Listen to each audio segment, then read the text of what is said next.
আর এদিকে নীলের পিপিও টুপ পরে পাউডার লাগিয়ে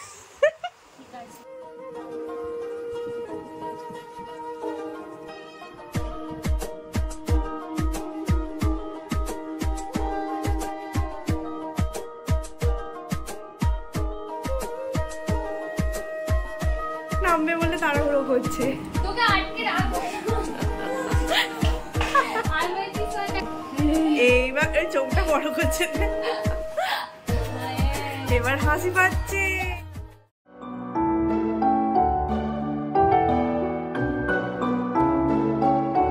হ্যালো বন্ধুরা, কেমন আছো সবাই? আমার চ্যানেলে সবাইকে স্বাগত জানিয়ে আবার নতুন আরেকটা ব্লগ শুরু করলাম। আশা করছি সবাই ভীষণ ভালো আছো, সুস্থ আছো, আর আমরাও ভীষণ ভালো আছি। আর নেহার পিঠে এই যে স্টিকারটা দেখছো, এই স্টিকারটা ওর অজান্তেই আমি মেরে দিয়েছি পিঠে। আর এখানে অ্যাজ ইউজুয়াল ও নীলের সাথে দুষ্টুমি করছে, নীলকে আলমারির মধ্যে বসিয়ে দিচ্ছে, আর নীলও হচ্ছে যে বসবে না ওখানে। তো যাই হোক, আজকে আমাদের নিচের ঘরটার একটুখানি ট্রান্সফরমেশন চলছে, জানো তো। মানে আমার ওপরের ঘরে যে আলমারিটা ছিল, মানে আমার বিয়ের আলমারিটা, সেই আলমারিটাই আমার নিচের ঘরে নিয়ে আসছি। সেই কারণে ঘরের সব জিনিসপত্রগুলোই একটু এদিক থেকে ওদিক সরিয়েছি। মানে আমি কিন্তু সরাইনি, আমি শুধু মুখে ডিকটেট করেছি, আর সবাই আমাকে হেল্প করেছে সরিয়ে দিতে। চিরাগ, অনুরাগ, কাকু, রাতুল সবাই মিলে জিনিসপত্রগুলোকে এদিক থেকে ওদিক সরিয়ে দিয়েছে। তো এই যে দেখো, হোমলেস আমি এখনো পর্যন্ত, মানে এখনো এই কারণেই বলছি, এখন প্রায় 12টা সাড়ে 12টার মতো বাজে, এখনো পর্যন্ত এদিক থেকে ওদিক করছি। আর ঘরের অবস্থা দেখো, পুরো অগোছালো হয়ে আছে। আর আলমারিটা যে আনা হয়েছে, সব কিন্তু জিনিসপত্র খালি করতে হয়েছে, তবে আনা গেছে।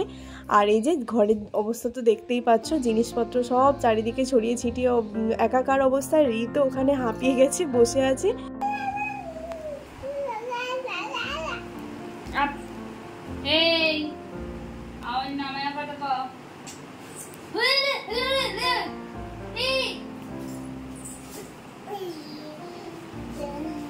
ছেড়ে দে নেহা, চ ওকে চান করে দে। এইবার চোখটা বড় করছে, এবার হাসি পাচ্ছে। চলে এসো বাবা, চলে এসো, চলে এসো, চলে এসো, চলে এসো, চলে এসো।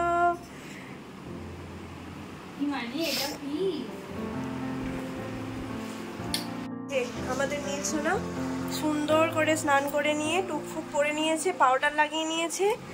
আর এদিকে নীলের পিপিও টুপ পরে পাউডার লাগিয়ে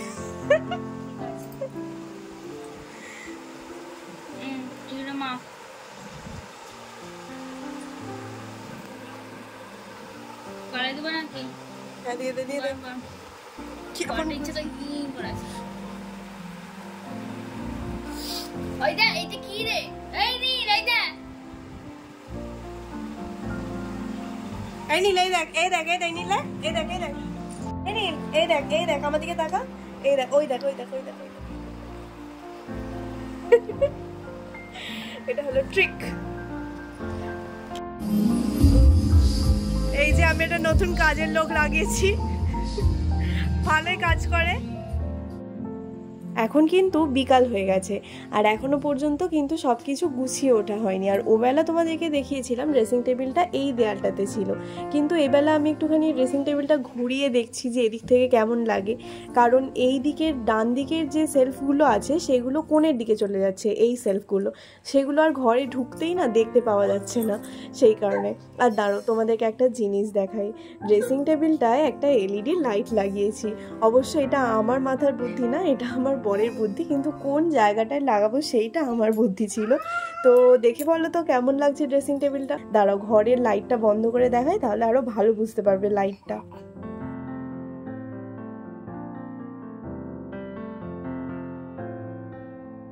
আর দাঁড়াও, তোমাদেরকে একটা জিনিস দেখাই কাছ থেকে। এই যে এটা রিসেন্ট দীঘা গিয়েছিল, সেখান থেকে এনেছে। আমি আসলে বলেছিলাম যে একটা হোম ডেকোরের কিছু আনতে, তো এটাই এনেছে। আমাদের তিনজনের নাম লেখা আছে, এমনিতে তো আমার পছন্দই হয়েছে। আর এখানে দেখো, এখন আমি আলমারিটা ভর্তি করার জন্য এক গাদা জামা কাপড় এনে বসে পড়েছি। তবে এইখানে যে জামা কাপড়গুলো আমি এনেছি, সেগুলো মানে আমার আলমারির 5 ভাগের 1 ভাগ জামা কাপড়ও না। আমার অনেক অনেক অনেক জামা কাপড়, সত্যি অনেক জামা কাপড়। ছোট থেকেই এটাই হয়ে এসেছে যে আমার বাবা মা আমাকে অনেক অনেক জামা কাপড় কিনে দিয়েছে, যার জন্য কোনোদিনও কি পরবো সেটা আমাকে ভাবতেই হয়নি। আর দেখবে বিয়ের পরে এমনিতেই মেয়েদের কাছে শাড়ির কালেকশনটা আবার একটুখানি বেড়ে যায়। মানে বিয়ের আগে তো জামা যেমন তেমন ঠিক আছে, শাড়ি তো মায়ের শাড়িতেই হয়ে যেত, কিন্তু এখন আর দেখতে পাচ্ছ নীল কীরকম চেঁচাচ্ছে, আমার পাশেই বসে আছে। তো যাই হোক, আর এখন তো শাড়ির কালেকশনটা একটু বেশি হয়ে গেছে, যার কারণে আলমারিতে রাখার মানে জায়গা নেই যাকে বলে, কিন্তু তবুও গুছিয়ে গুছিয়ে রাখলে আমি দেখেছি যে জায়গা অনেক বেশি পাওয়া যায়। সেই কারণে আমি কিন্তু আলমারি সবসময় পরিপাটি করে গুছিয়ে রাখতে পছন্দ করি, কারণ এতে কিন্তু অনেক বেশি পরিমাণে জামা কাপড় ধরে, আমি দেখেছি। তো সেই কারণে এইগুলো সব জামা কাপড়গুলো আমি আবার নতুন করে ভাঁজ করছি, কারণ যেহেতু সব জামা কাপড় তো সবসময় পরা হয় না, আর অনেক দিন ধরে ভাঁজ করা থাকলে না ভাঁজে ভাঁজে অনেক সময় দাগ হয়ে যায়, অনেক সময় ছিঁড়েও যেতে পারে। তো যার কারণে আমি কিন্তু মাঝে মাঝেই জামা কাপড় খুলে খুলে আবার উল্টো দিকে ভাঁজ করে রাখি। আর এই যে পাঞ্জাবিটা এইমাত্র দেখলে, এই পাঞ্জাবিটা রিতকে দিয়েছিল আমার মা প্রথম বিবাহবার্ষিকীতে আমাদের। আর আমার মা কিন্তু যতবারই রিতকে যতই পাঞ্জাবি দিয়েছে, অনেকেই সেগুলো বলেছে যে ভালো হয়েছে, আমিও কিনতে চাই, কোথা থেকে কিনেছিস বল। আমার এক পিসি শাশুড়ি আছে, সেও বলেছে, আমার এক কাকি শাশুড়ি আছে, সেও বলে, আমার এক বান্ধবী আছে, সেও বলে। তো যাই হোক, বলে যে ভালো হয়েছে, কিন্তু আমি তখন বলি যে আমার মা দিয়েছে, গিফট করেছে, তখন আবার বলে যে মা কোথা থেকে কিনেছে সেইটা বল। তো যাই হোক, মায়ের চয়েসগুলো কিন্তু বরাবরই খুব ভালো হয় দেখেছি, আর সবাই কিন্তু সেটার প্রশংসাও করে। আর এত জামা কাপড় তো আমার পক্ষে একসাথে আনা সম্ভব নয়। তো সত্যি কথা বলতে আজকের এই ভিডিওটা কিন্তু আজকে আমাকে শেষ করে দিতে হয়েছিল।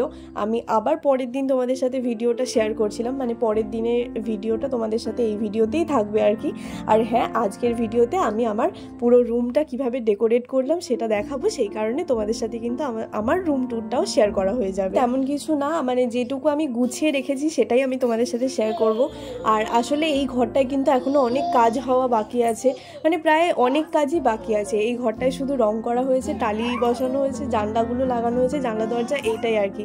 বাকি কিন্তু ইলেকট্রিকের কাজ, অনেক কাজ বাকি আছে, সেগুলো আমি তোমাদেরকে বলবো আস্তে আস্তে। আর এই যে দেখো পরের দিনের ভিডিও এটা, আলমারিটা আমার একদম সুন্দর করে গোছানো হয়ে গেছে। এখানে কিন্তু এখনও অনেক জামা কাপড় আনা হয়নি, জামা নয় বিশেষ করে কাপড়গুলোই আনা হয়নি। এই যে এই ওপরের থাকটা দেখছো, এইটা কিন্তু ভর্তি, মানে যেগুলো অকেশনাল ওয়্যার কাপড়ে ভর্তি ছিল, কিন্তু যেহেতু আলমারি থেকে বার করেছি তো ভাবলাম একটু করে কাপড়গুলোতে রোদ খাইয়ে তারপরে কাপড়গুলো আবার ভাঁজ করে রাখবো।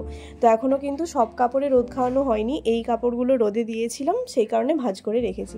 আর এই যে ব্যাগটা দেখাচ্ছি, এই ব্যাগটা না আমার বিয়ের আগের অনেক অনেক পুরনো একটা ব্যাগ, তো এখনও আমার কাছে আছে, খুব প্রিয় একটা ব্যাগ। তো চলো ফাইনালি এবার আমার রুম ট্যুরটা তোমাদের সাথে শেয়ার করা যাক।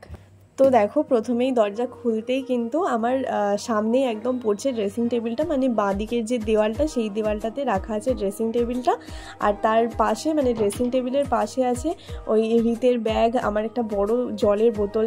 আমি না প্রেগনেন্সির পর থেকেই আমার অভ্যাস হয়ে গেছে মেপে মেপে জল খাওয়া, তো ওই কারণে আমার ঘরে একটা নির্দিষ্ট মাপের জলের বোতল থাকে। আর এখানে দেখছো বাঁ দিকের দেওয়ালটাতেই আছে একটা দেয়াল আলমারি। ওই যে বলছিলাম যে ঘরের এখনও অনেক কাজ বাকি আছে, তো এই দেয়াল আলমারিটাও করা কিন্তু বাকি আছে। আর এই জায়গাটা আমি একটু ফাঁকাই রেখেছি, আর কয়েকটা ডেকোরেশনের জিনিস রেখেছি। তো এই যে হরিণটা, এটা কিন্তু রিসেন্ট মা বাপিরা মানে নেহারা দীঘা গিয়েছিল, সেখান থেকে এনে দিয়েছিল। আর তার পাশে যে ফটো ফ্রেমটা আছে, এটাও আমি জন্মদিনে গিফট পেয়েছিলাম। এতে কিন্তু খুব সুন্দর একটা ছবি লাগানো আছে, এখন ব্যাটারি নেই বলে আমি তোমাদেরকে জ্বালিয়ে দেখাতে পারলাম না। আর ঠিক তার পাশেই এই যে আছে আমার ড্রেসিং টেবিলটা, আমার খুব খুব শখের ড্রেসিং টেবিলটা। তো এই দেয়াল আলমারিটা যেমন এখনও করা হয়নি, তেমনই কিন্তু এই ড্রেসিং টেবিলটার মাথার ওপরেই আছে সানসেট। আমার ইচ্ছা ছিল না এই দেয়ালটাতে আমার আলমারিটা রাখার আর বিছানার পাশে ড্রেসিং টেবিলটা রাখার, কিন্তু যেহেতু এই সানসেটটা আছে সেই কারণে কিন্তু আমার আলমারিটা এই জায়গাটায় ধরলো না। আর দেখতে পাচ্ছ এখানে সানসেটে আমি টুকিটাকি জিনিসপত্র রেখেছি, কিন্তু খুব বেশি মানে একদম হাবি জাবি করে জিনিসপত্র কিন্তু রাখিনি, কারণ এমনিই আমি ঘরটা একটুখানি ছিমছাম রাখতে পছন্দ করি। আর সত্যি কথা বলতে এই আলমারিটাও আমার নিচে আনার ইচ্ছা ছিল না, কিন্তু একটু কিছু বিশেষ কারণে বা পার্সোনাল কারণে বলতে পারো আলমারিটা নিচে নিয়ে চলে এলাম। না হলে আমার ইচ্ছা ছিল এই ঘরে টুকিটাকি জিনিসপত্র থাকবে, ঘরটা ফাঁকা থাকবে, অনেকটা স্পেশিয়াস থাকবে, আমি কিন্তু ওইটাই চেয়েছিলাম। তো যাই হোক, এখনও কিন্তু ঘরটা যথেষ্টই বড়, সেই কারণে অনেক জায়গা ঘরটায় আছে। তো চলো এবার লাইটটা জ্বালে এবার তোমাদেরকে পুরো ঘরটা দেখাই। তো এই পোর্শনটা তো দেখেই নিলে, তার পাশেই কিন্তু আছে একটা জানলা। আর এইখানে দেখতে পাচ্ছ একটা ধূপদানি আছে, এই ধূপদানিটা কেন এখানে আছে আমি তোমাদেরকে বলছি। আর এইখানে যে এত তার বেরিয়ে থাকতে দেখছো, এই তারগুলো তারগুলো কিন্তু সবসময় থাকে না। কিছুক্ষণ আগেই রিত কুলারটা জ্বালিয়েছিল, যার কারণে এই এক্সটেনশন বোর্ডটা থেকে কিন্তু তারটা বার করা আছে। আর এখানে একটা পাওয়ার ব্যাঙ্কও চার্জ হচ্ছে সেই কারণেই। আর দেখতেই পাচ্ছ জানলা দরজাগুলো কিন্তু এখনও পালিশ টালিশ হয়নি।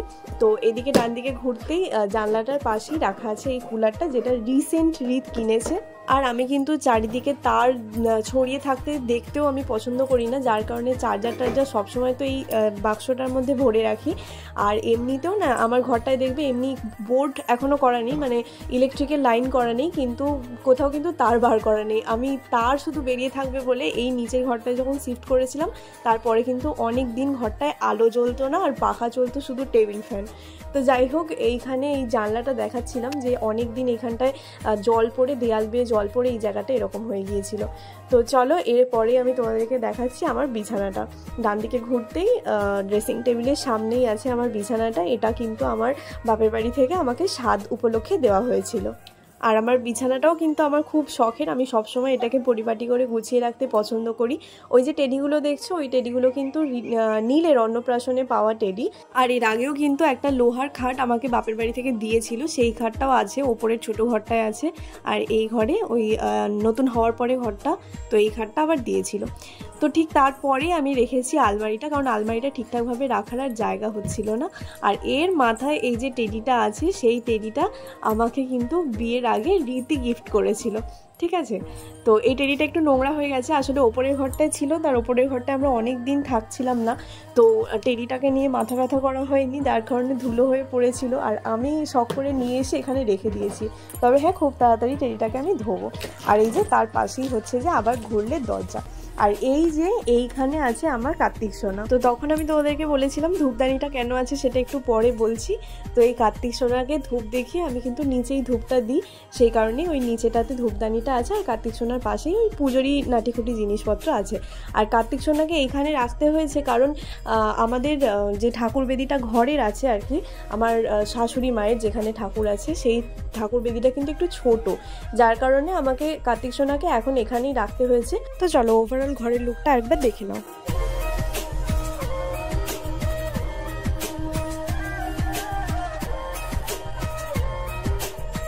তো এই ছিল আমার শখের ঘরের রুম ট্যুর। তো কেমন লাগলো তোমরা যদি কমেন্টে জানো, তাহলে আমি কিন্তু ভীষণ ভীষণ খুশি হব। আজকের ভিডিওটা তাহলে এখানেই শেষ করছি, তোমাদের সাথে দেখা হবে খুব তাড়াতাড়ি। আজকের মতো টাটা।